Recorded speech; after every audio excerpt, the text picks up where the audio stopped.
Welcome to Giggle vs. the Maelstrom Arena, Round 8, the Igneous Cistern.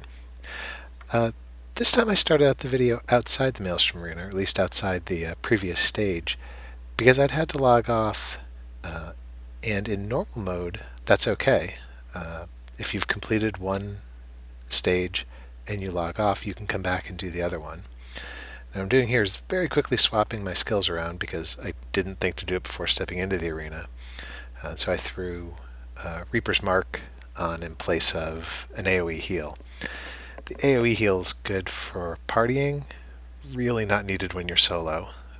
When you're solo, the healing ward is by far and away the most efficient and best way to heal yourself, at least for a Nightblade. So, Igneous Cistern. As you can see, lots of fire, lots of ranged attacks. They're not too bad. I mean, you can see I'm getting pelted with all kinds of things, and my hit points were holding up reasonably well. In the beginning, like the other rounds, you've just got some normal foes to fight. Healers, so you want to interrupt them when they're healing. Earlier I was trying to kill someone through a heal, and that just doesn't work very well. The mages will do a move where they raise their staff over their head and just continuously fire bolts of fire at you. You want to interrupt that or stop them if you can. It's fairly obvious. The melees frequently have a move, heavy attacks, that knock you back. You saw it happen there. All you have to do is block, yet if you watch this video, you'll notice the amazing number of times where I fail to block and get knocked around. Killing them before they can kill you also works. Now here we're at the first interesting mechanic, and in fact it's the big mechanic for the zone. These standing stones there, when they are solidified, not in pieces the way they are at the moment, they provide an invulnerable shield to whichever major monster is up at the time. Usually there's one boss of the round that is being protected by them. That means that you have to take the standing stone out. Either you have to take all of them out. They all have to be in a broken state for you to be able to damage the boss. And as you'll see in this video, it makes the fight significantly longer if you don't, and you just completely waste your time if you attack the boss with the standing stones unbroken. So basically the mechanic for this stage is pay attention to the state of the standing stones, break them whenever they heal up, with the only exception to that being if there's a lot of the Dremora around or shocks, any standard mobs that aren't being protected by the standing stones that are just doing a lot of damage that you want to take out first.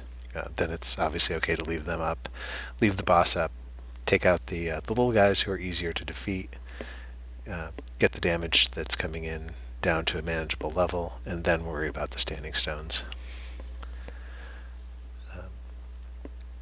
As with the other rounds, you kind of control the pace that the fight goes at. You notice that the Lurcher and the two Flame Atronachs spawned as soon as I killed the Dremora that was previously there. I probably should have taken out the Shulks first, and then just been more conservative on burning out the last Dremora with a heavy attack or something to keep my magicka up.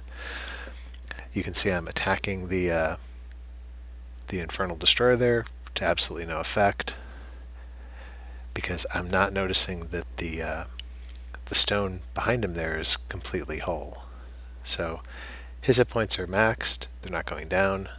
Finally I notice it, take out the warding stone, and the nice thing is, in the initial rounds, the warding stones are repaired when the boss comes out, but as soon as you break however many are up, that's it. You don't have to worry about breaking them again.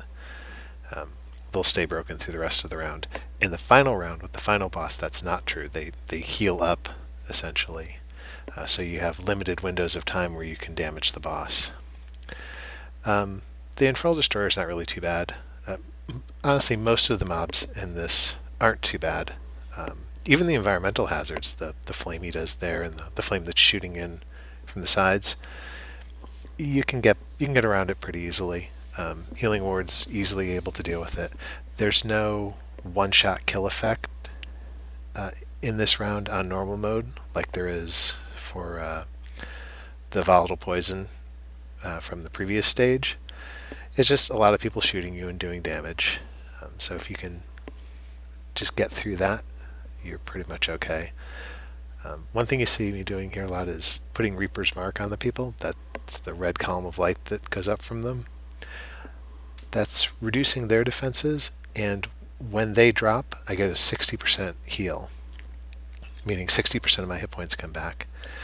Now, one thing that I didn't notice until I was watching the video here is apparently I let my food wear off. Giggle only has 1,300 or 13,400 health and 26,000 magicka. She should be about 4 to 5k above that if she has her food in place. So that makes this round hard mode, sort of. I mean, it's nowhere close to veteran mode, but I'm making it harder on myself than it needs to be. On top of that, there's just noob mistake after noob mistake here, from fighting the boss without taking down the warding stones repeatedly. Here, at least, I remembered it. To at one point just losing track of the damage I'm taking entirely.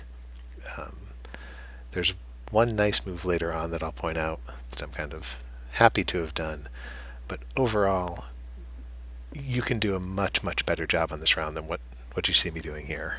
This is kind of an example of how even if you make lots and lots of dumb mistakes, you can still get through this.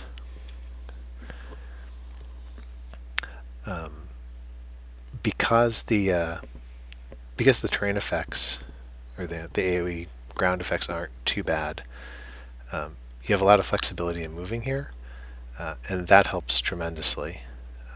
It's pretty easy to get out of the way of things if you're paying attention to them, and it's pretty easy to kite the mobs around and take a lot less damage as a result. In between rounds, you've got a brief rest, and you can see the power-ups respond. Again, there is no reason not to use a power-up. If you fail to use a power-up, what generally happens is you die. Actually, that's not true.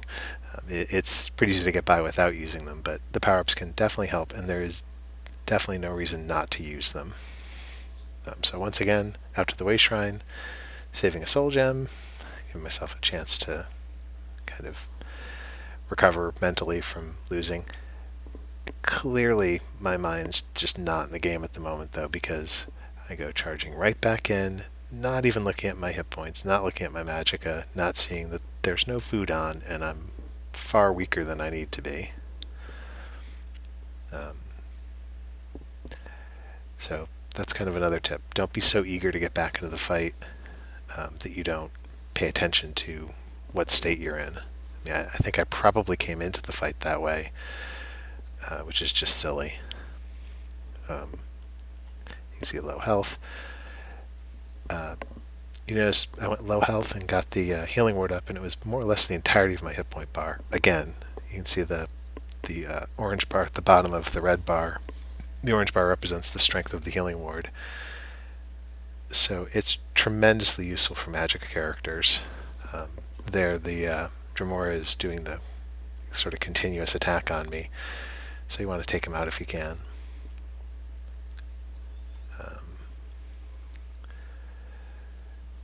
And I think all of the Kingalds are able to do that. With the melees, all I have to do is block their heavy attacks and kite them. Otherwise, they're really simple to take out. They have about 40,000 health, but that's pretty low key for mobs in this zone. Now, the Flame Knight here isn't the final boss, but she does have a lot of unusual tricks. She's got the Dragonite Chains effect that's kind of tough because it pulls you around. She's got the Dragonite Standard, which you want to stay out of, and she hits reasonably hard. So In some ways, she's one of the tougher foes on the stage. Obviously, with everything being fire here, if you're a vampire, you're going to be taking some extra damage.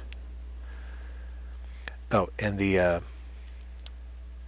you can see she's kneeling when you break the warding stones. The boss that's being protected by them winds up being stunned for a little bit. So it's a great time to get some extra damage in on them, and you want to pay attention to that as you take them down. If there's only one stone up, then be thinking, as soon as I take this down, I should turn and just lay into the boss and drop an ultimate on them, or do something to take advantage of that brief helpless period that they have. Also, if you see flames coming at you, generally you want to move out of their way. Don't just stand there like I did. Again with the chain pull. So some of her things aren't too bad to avoid. Her breath attack, she telegraphs pretty well. You can see me using some light attacks there. I'm trying to trigger the assassin's willpower that I have. And then when she got low, I just switched to impale for an execute. So now we get to the final round. And in the final round, all of the warding stones get healed, all 3 of them. So basically you have to start off by taking care of those. You can see it's taken me about 3 hits with funnel health to do it, which isn't too bad. It means they go down pretty quick. I later on do it again with heavy attacks. I think it takes 2 full heavy attacks to take it down, maybe 3.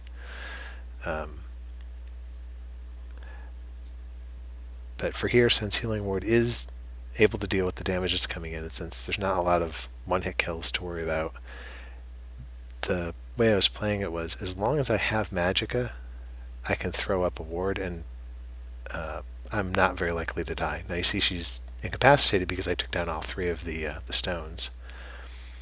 So I'm trying to get her down. The stone's healed, and it's not like I noticed that apparently. So I'm just continuing to hit her to absolutely no effect. I mean, on the upside, I suppose I didn't waste a power up on her, so that's good. And now some of the other mobs start spawning. Really, I'm not going to accomplish anything on her here unless I take those warding stones down. So this is all just completely wasted time, completely wasted potions if I'm drinking any of them.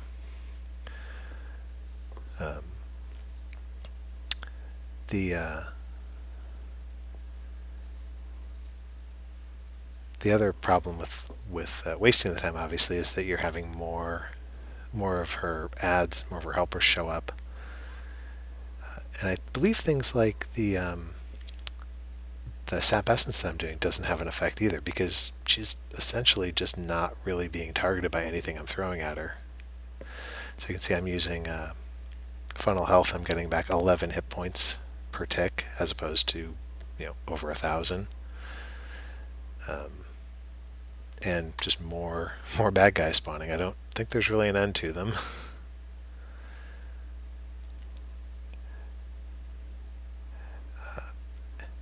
As you're kiting around, you want to make sure to not let your camera get too messed up. And apparently I finally figured out that, oh yeah, the warding stones do respawn. But at this point there's 3 people I can take out, even though the boss is invulnerable. And since they're doing damage and chasing me around, I switched to sap essence to get that job done. Still have 2 warding stones up, so I still can't really do anything on the boss. But now I'm down to 1 warding stone. Got more ads to deal with. Take down the 3rd one. So now's the time. Should have been prepared for that and should have been ready to lay some damage in on the boss, because she's only going to be vulnerable for a brief period. But by the time I get around to her, the stones are back, and basically that series of knocking down the stones didn't accomplish all that much.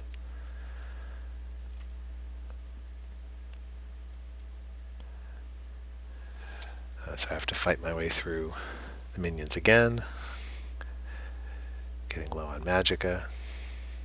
And that's the problem.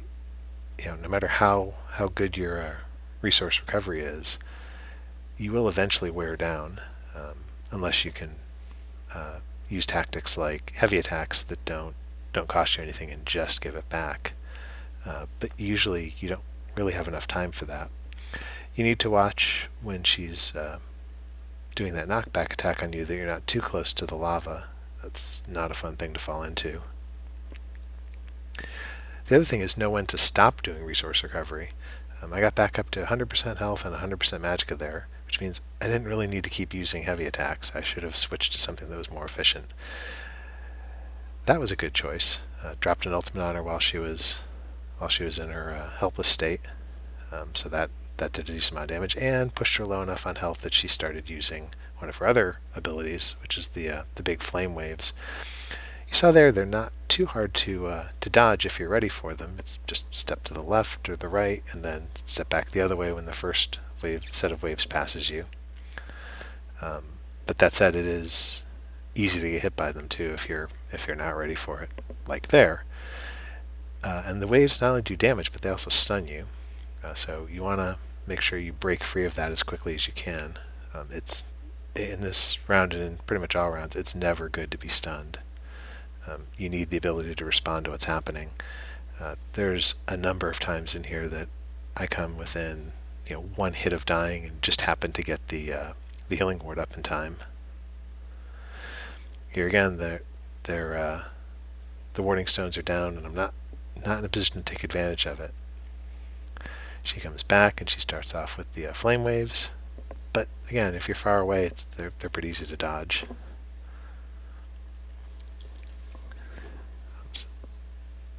She has the same Dragonite chain pull as the last boss.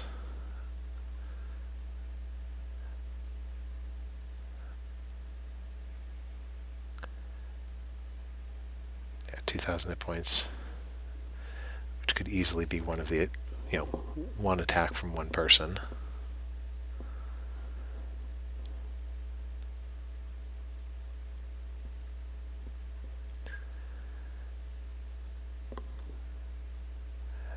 Kind of had to give up on that warding stone because there were so many people attacking me.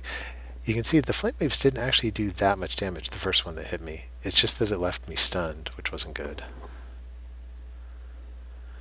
I used another ultimate on her there, a different one, that does damage and then leaves her vulnerable for a while. And so I'm making reasonably good headway on her. She's only got 35% health at the moment. Now here's where I start to get into trouble. You can see I'm really low on magicka. I'm switching to heavy attacks to build it back up.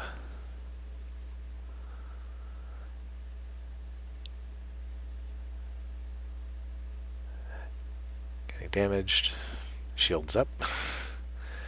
Need to put the shield up again.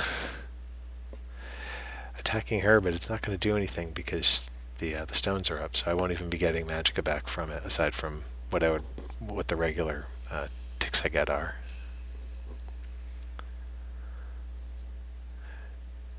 And she's readying another flame wave, which I just kind of eat.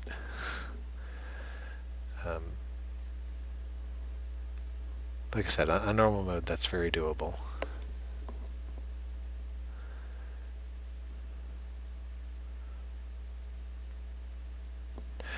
I almost think the best strategy for this would be clear out the regular mobs, clear out 2 of the warding stones, clear out the regular mobs, clear the 3rd warding stone, and then just go after her. Now what's nice here is I'm able to drop another ultimate that'll bring her down into execute range. There's a whole bunch of them still on the field.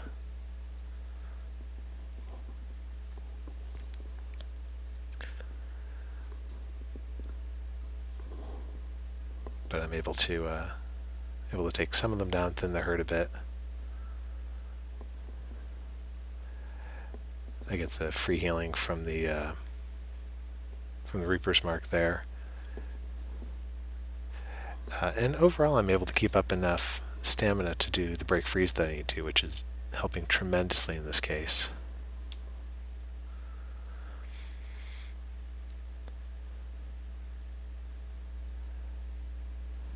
I've got one more ward to take down, and then I can do some damage to her.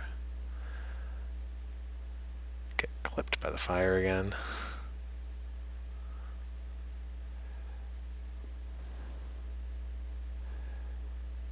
And down she goes. Once she gets low enough, the executes are able to take her down pretty quick.